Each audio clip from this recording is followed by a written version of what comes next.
Okay, next question goes to Mr. Buzi first. What is your view about regionalization? Should Monroe move towards more regionalization or less? Well, regionalization is an interesting thing. I think when it helps us, we ought to do it. When it doesn't help us, we shouldn't. For example, the $1 million we got in ARRA funds, that was done through a regional metropolitan planning organization. I made my case, built my coalition, and got the money.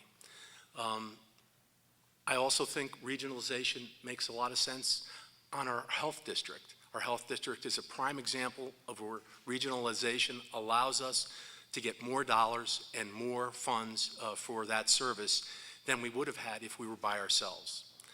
We're also looking at regional dispatch for police and for fire. That's a project that I've worked with Chief Salvatore on, and we've been able to begin to have the right kind of meetings with the police chiefs from Trumbull and Easton to see if this is going to work. So regionalization works well. We have to be careful about what we want. Oh, one other thing. I think we'd all like to have a regional sewer authority. Okay, thank you. Time again.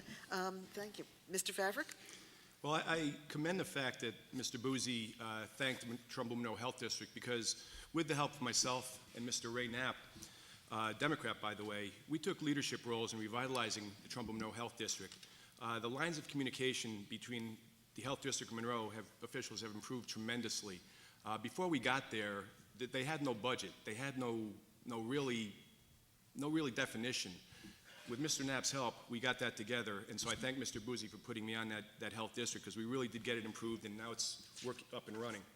But regionalization can pool resources. It does provide services not normally possible for a small town like Monroe. And as far as the sewers, regionalization of sewers, I was also put on WPCA, and we haven't met since I got put on there. So it's kind of, we have to start meeting with them and hopefully working towards, as Mr. Buzi said, getting sewers in Monroe. Okay, thank you. Any rebuttal? Sure.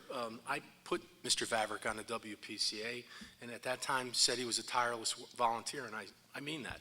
And he uses it in his campaign, which is good. But again, one of the reasons that the WPCA hasn't met is because they haven't met. There's no real reason why they can't meet. And as a member, Mr. Vavrek, I'm surprised you haven't asked for a meeting. Any rebuttal? Well, Mr. Buzi, I did ask right before budget meeting, and you did say once it was over, we would probably meet. But you're right. I'm not the chairman, but I guess I have to act like one and get this thing started. So as of tonight, I'll call a meeting of the WPCA as soon as we get the members. All right, thank you both.